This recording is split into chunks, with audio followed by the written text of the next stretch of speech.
يضلله فلا هادي له ونشهد أن لا إله إلا الله وحده لا شريك له ونشهد أن سيدنا ومولانا وحبيبنا وشفيعنا محمدا عبده ورسوله صلاة تكون للنجاة وسيلة ولعلو الدرجات كفيلة وصلاة تحل بها العقد وتفرج بها الكرب وصلاة تكون لحقه أداء ملك رضا.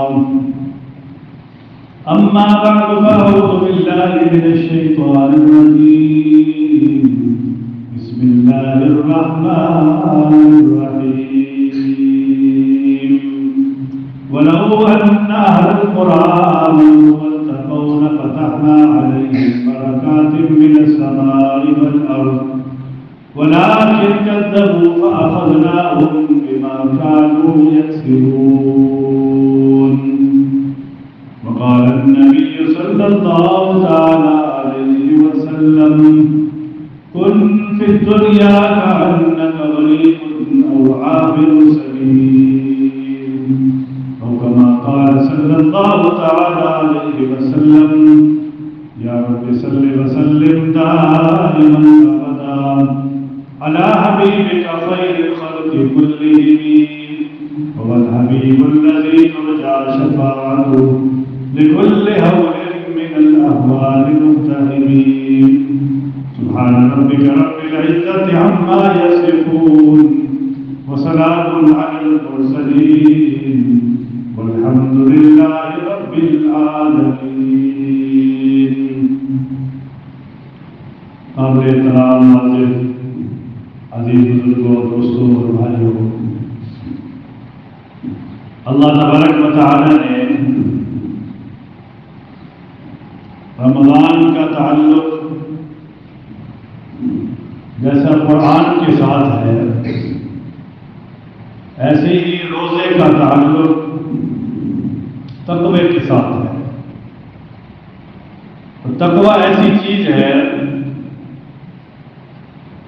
کہ جو ہر وقت، چاہے رمضان ہے یا غیر رمضان ہے، تقوی تو انسان کے لیے انتہائی ضروری ہے. تقوی کسے کہتے ہیں؟ گناہوں سے بچنے کا نام تقوی ہے.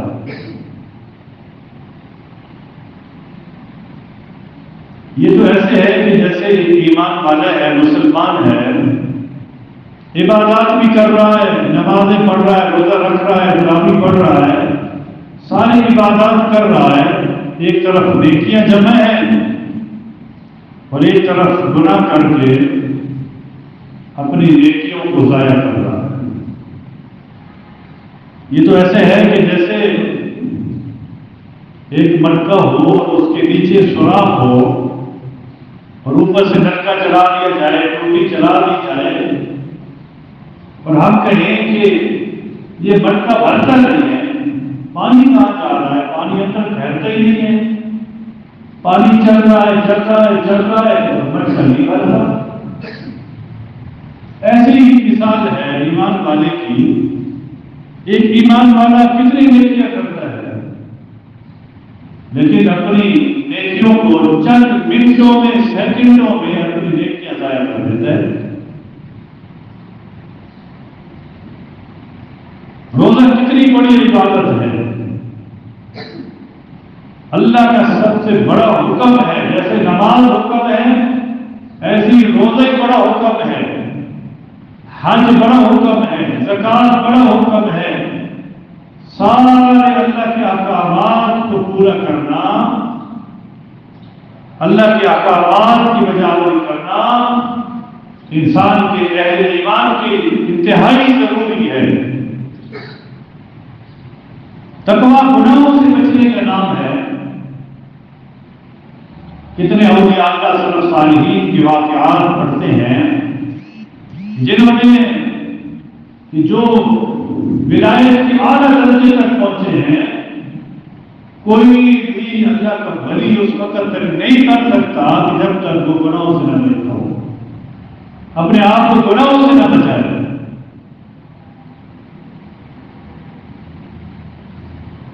بدنظری کتنا بڑا گناہ ہے۔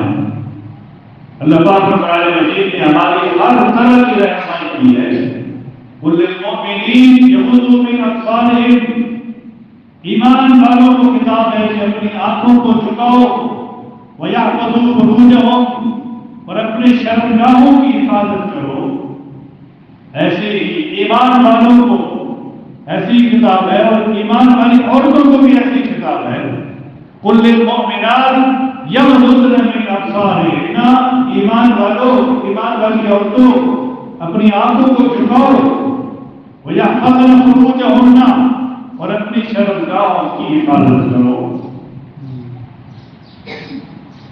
حضور اکرم صلی اللہ علیہ وسلم کا فرمان ہے، حدیث مبارکہ ہے، آپ نے ارشاد فرمایا کہ اے ایمان والا تو مجھے دو چیزوں کی ضمانت دے دے، جنت میں تجھے لکھ دوں گا۔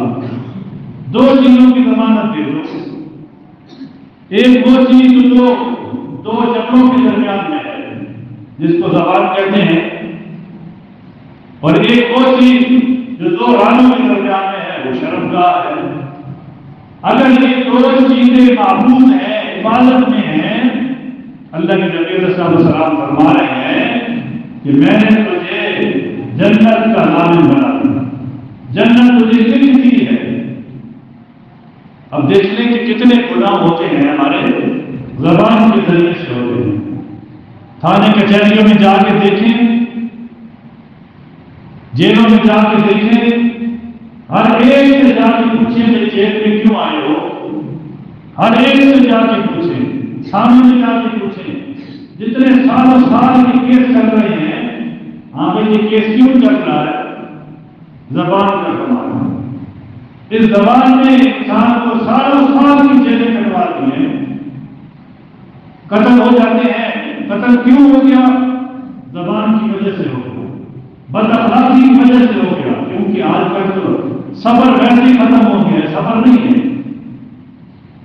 راستے میں کوئی جا رہا ہو، اگلے کی غلطی ہو،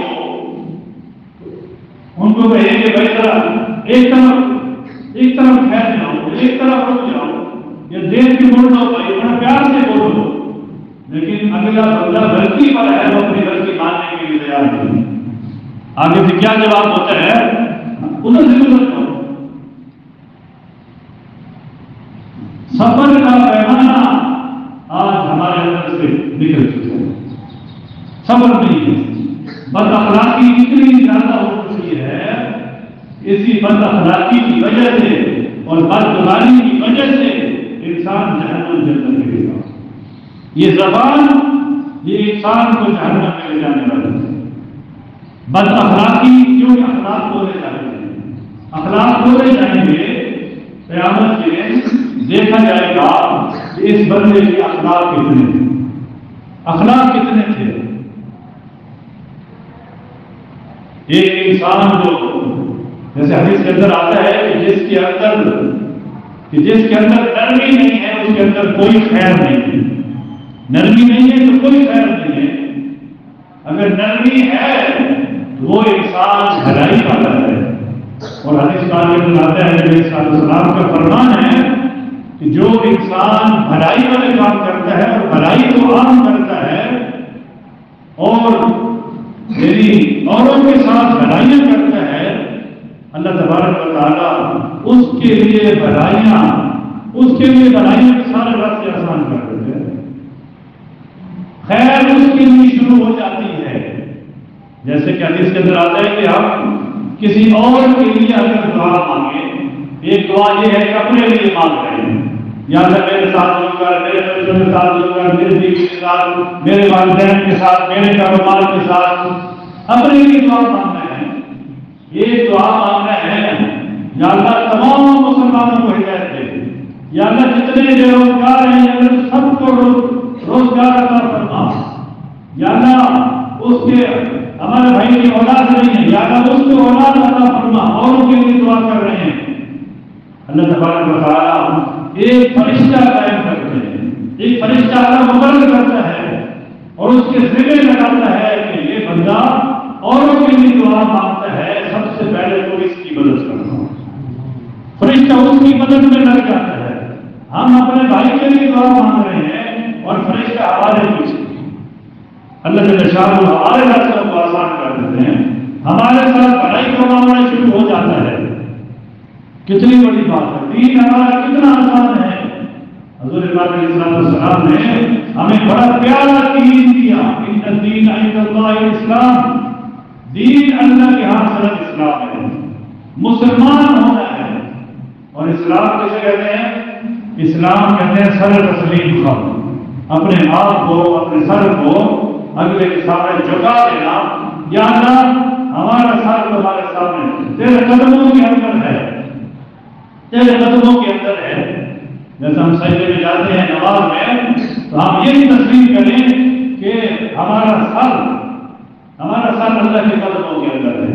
بیت اللہ کے سامنے ہمارا سر رکھی پڑے. یہ ہے اسلام والا تو یوں ہوتا ہے, ایمان والا تو یوں ہوتا ہے. اب ایمان والوں کی کتنی بڑی صفات ہیں قرآن مجید کے اندر. انما المؤمنون الذین اذا ذکر اللہ, ایمان والے تو وہ ہیں جب ان کے سامنے تلاوت کی جائے, ایمان والے کے سامنے ان کے دل ڈر جاتے ہیں. اللہ کا ذکر کیا جائے ان کے دل ڈر جاتے ہیں. زادتہم ایمانا, اور ان کے ایمان بڑھ جاتے ہیں. بالا ربہم یتوکلون, اپنے رب پر توکل کرنے والے ہیں. الذین یقیمون الصلاۃ, ایمان والے وہ لوگ ہیں جو نماز کو قائم کرتے ہیں. ومما رزقناہم ينفقون, اور وہ اپنے دیے ہوئے مال میں سے خرچ کرتے ہیں. اولئک هم المؤمنون حقا, ایمان والے ہی سارے اللہ فرما رہے ہیں یہی ہیں جو حق والے ہیں, سچے ہیں, یہی حق والے ہیں.